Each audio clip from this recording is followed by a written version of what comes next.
This educational video explores the way manufacturers of structured investments put your capital at risk to enable you to potentially achieve enhanced returns.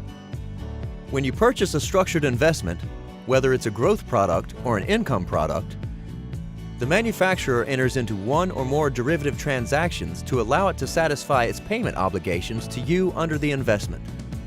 The manufacturer procures the necessary funds for this by selling options and thereby putting some of your invested capital at risk and using the proceeds to buy other options that enhance the investment's upside potential.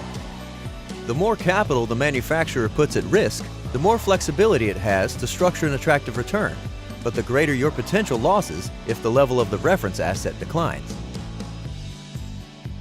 The different ways the manufacturer of a structured investment can put your money to work are called downside styles. In this tutorial, we'll cover 5 common downside styles: par, buffered, geared buffered, barrier, and straight participation. Consistent with the principle that structured investments can only ever offer greater upside exposure at the expense of greater downside risk and better downside protection at the expense of reduced upside potential, each downside style comes at a price.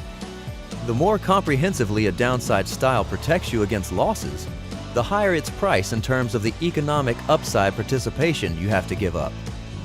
Let's start with the most expensive downside style, par. Par means that the value of your structured investment will not decline even if the level of the reference asset decreases over the term of the investment. In other words, structured investments with a par downside style are 100% capital protected. The only way you can lose money on such investments is if the manufacturer of the investment goes bankrupt. On the other hand, because they offer you such comprehensive protection against market losses, the degree to which they allow you to participate in a positive performance of the reference asset is usually quite limited. The next most expensive downside style is buffered. The buffer amount is typically expressed as a percentage of the initial level of the reference asset. The buffer protects you against the decline in the level of the reference asset up to the buffer amount. If the level of the reference asset declines by more than the buffer amount, you participate in any further decline of the reference asset on a one-to-one basis. Let's look at an example. If you buy a structured investment with a 20% buffer, you won't incur losses so long as the reference asset doesn't drop by more than 20% over the life of the investment. If the decline is greater than 20%, however, you'll lose 1% for every 1% that the final level of the reference asset is less than 80%.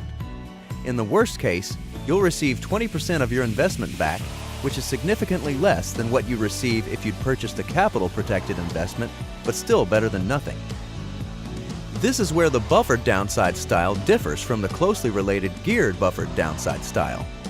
In both cases, you're protected against the decline in the level of the reference asset up to the buffer amount. However, unlike a normal buffer where you participate in any losses beyond the buffer amount on a one-to-one basis, a geared buffer means you participate on a greater than one-to-one basis. In other words, for every 1% decline in the value of the reference asset beyond the buffer, you'll lose more than 1% of your investment. In the worst case, you'll lose your entire investment. Next, let's look at barriers, which are also known as contingent buffers, because they act similarly to regular buffers but cease to apply when certain conditions are satisfied. As with a regular buffer, the value of your investment will not be negatively impacted so long as the level of the reference asset stays above the barrier level. If it ever reaches or falls below the barrier, the question becomes one of timing. The terms of your structured investment will specify when the manufacturer will test whether the level of the reference asset has reached or fallen below the barrier. This test is known as the barrier observation. The main types of barrier observations are at the end of the life of the product only, on every trading day at the time the market closes, and continuously. The more often the barrier is observed, the greater the chance that on at least one such occasion, the level of the reference asset will drop to a level equal to or less than the barrier. When this happens, the barrier is said to be breached. In this case, the loss protection feature will cease to apply. and you'll participate in any decline in the level of the reference asset from the initial level without any buffer on a one-to-one basis. Let's once again look at our example, and let's assume the barrier is observed daily. If the level of the reference asset does not decline to or below 80% of its initial level at the close of any trading day during the life of your investment, your capital will be fully protected. This applies even if the reference asset falls below the barrier during trading hours on any given day, so long as it recovers by the time markets close.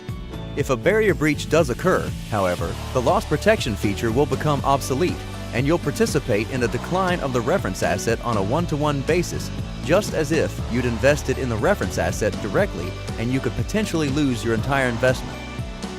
The cheapest downside style is straight participation. Straight participation effectively means you get no downside protection at all, and the value of your investment will decline in parallel with any drop in the level of the reference asset. Bear in mind, though, that even if your capital may not be protected, your overall economic position will still be cushioned against losses if the terms of the investment provide for guaranteed payments, as is the case, for example, with a reverse convertible. Because the degree to which a structured investment protects you against losses is inversely related to the magnitude of any upside potential, as you move from full capital protection to a buffer, geared buffer, barrier, or straight participation, your chance to share in any appreciation of the reference asset over the life of the investment gradually improves. You can find more information on different downside styles in the Transparitrade Education Center.